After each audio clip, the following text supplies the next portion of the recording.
वंदे मातरम, जय हिंद। मैं सात्विक त्रिपाठी आज सोशल मीडिया के नकारात्मक प्रभाव के बारे में आप सबसे चर्चा करना चाहता हूं। मगर उससे पहले मैं एक तथ्य आप लोग के सामने रखना चाहता हूं, जो कि है साक्षात्कार दर। वर्तमान में भारत का साक्षात्कार दर 76% है, यानी कि 150 करोड़ लोग में से 36 करोड़ लोग ऐसे हैं जो किसी भाषा में लिखना एवं पढ़ना नहीं जानते हैं। पर इसका ये मतलब बिल्कुल भी नहीं है कि वह फोन से वंचित है या फिर वह सोशल मीडिया से वंचित है। जाहिर है कि आज के समाज में सोशल मीडिया एक भारी भूमिका निभाता है, पर इसके कई सारे नकारात्मक प्रभाव भी हैं। आज के दौर में एक बच्चा अंगूठा चूसने से पहले अंगूठा चलाना जान जाता है। 5 साल के दूध के दांत वाले बच्चे से लेकर 95 साल के नकली चीनी मिट्टी के दांत वाले बुजुर्ग सब सोशल मीडिया पर लगे हुए हैं। यह हमारे समाज पर एक बड़ा प्रभाव डालता है। आज के समय में एक व्यक्ति औसतन 4.5 घंटा सोशल मीडिया का इस्तेमाल करता है, फोन का इस्तेमाल करता है, यानी कि हफ्ते में 1 दिन और महीने के 6 दिन उसके सोशल मीडिया पर ही बीतते हैं। और हमारे बड़े बुजुर्ग सही कह के गए थे कि पहले के समय में लोगों के पास घड़ी तो नहीं थी, पर समय सबके पास था।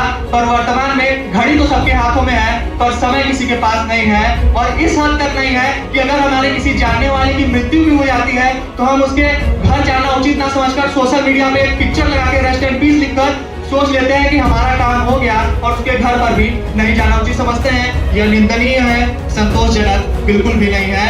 मैं आप लोग से बताना चाहता हूं कि स्वामी विवेकानंद जब अमेरिका में शिकागो में गए थे तो उन्हें केवल 2 मिनट मिले थे अपने भाषण देने के लिए, और उन्होंने अपनी बात की शुरुआत यहीं से की थी कि brothers and sisters of America, और पूरे ऑडिटोरियम में 5 मिनट तक तालियां बजी थी। और वही अमेरिका का सोशल मीडिया हमें ये बड़ी के कल्चर में परिवर्तित करना चाहता है। मैं आप लोगों को कुछ उदाहरण के साथ बताना चाहता हूँ कि और क्या चीजें। जैसे मेरा पहला उदाहरण है कि अगर आपको कोई आर्टिकल लिखना है, बनारस पर ही आर्टिकल लिखना है, तो उसके 2 उपाय हैं। पहला तो आप तमाम सोशल मीडिया के साइट से आर्टिकल ले सकते हैं, उसमें से कोई चीजें जोड़कर आप अपना एक आर्टिकल बना सकते हैं।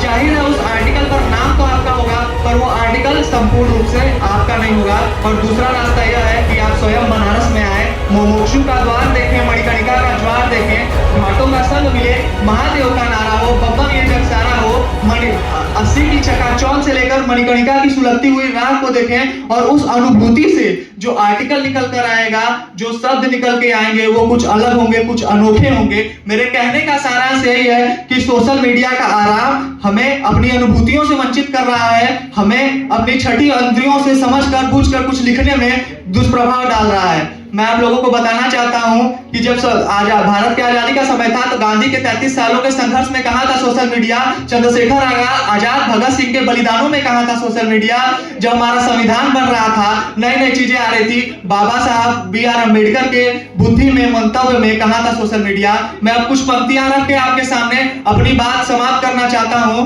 कि राम तेरे देश में ये कैसी आफत आ गई, रामायण को भूलकर ये कैसी लालच छा गई, विंध्य हिमाचल यमुना गंगा हमको कुछ नहीं याद है, नौकरियों के खातिर बस ऑनलाइन करते हम फरियाद हैं, दीप नहीं उस तुलसी की नहीं हमको अभी जरूरत है, भूल गए उन नेताओं को जिनकी केवल मूरत है, और आजादी के खातिर कितने फांसी पर झूल गए, आजादी के खातिर कितने फांसी पर झूल गए, इंस्टा फेसबुक के चक्कर में हम भगत सिंह को भूल गए, हम भगत सिंह को भूल गए। यही कहकर मैं अपनी बात को समाप्त करता हूं। धन्यवाद।